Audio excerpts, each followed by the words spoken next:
Yes, for 700 years, the Russian people have had to fight to defend their land against would-be conquerors. Why?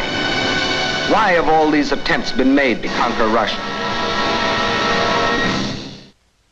Perhaps Russia itself can provide the answer. Here it is, 1/6 of the Earth's surface, reaching from east to west nearly halfway around the world, and southward from the North Pole to the borders of India. One country of 9 million square miles. That's our own country 3 times over, or all of North America and 1 million square miles to boot. The sun never sets on Russia. When it is dusk on its western borders facing Europe, it is already dawn on its eastern borders facing the Pacific.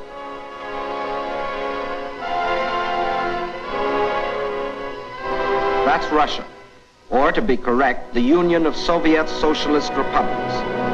Yes, Russia is very rich, for it has not only raw materials and the products of its soil. Russia is also people. 193 million people.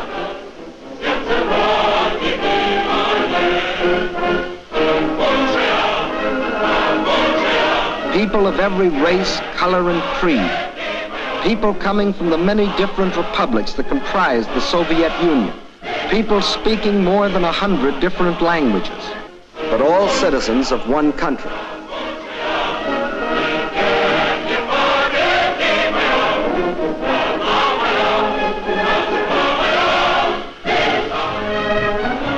That is Russia.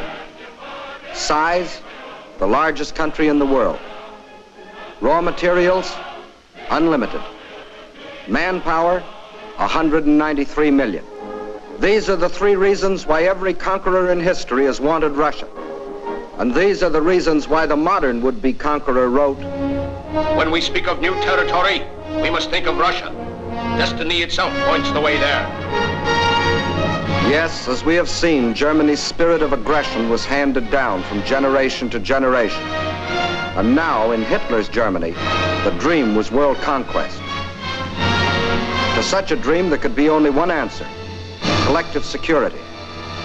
So with this objective, in 1934, the Soviet Union joined the League of Nations.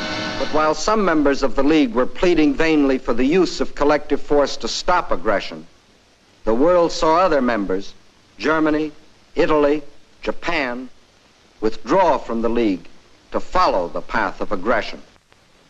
Manchuria, Ethiopia. Then Hitler invaded Austria, Czechoslovakia, and in 1939, Poland. First step on the road to Russia. But his eastward march was interrupted by France and Britain declaring war.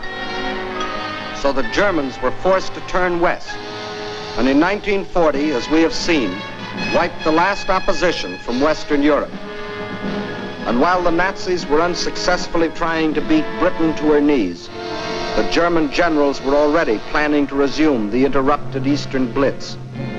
The road to Russia was now open. There was another item the Germans had overlooked.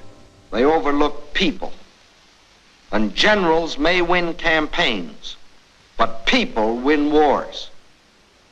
And on that fatal June 22nd, when the Russian people first learned of the invasion of their country, their grim faces told of their determination to fight and to die, but never to surrender. They knew this wasn't a question of who occupied what piece of land. This was a question of life or death. This war is not an ordinary war.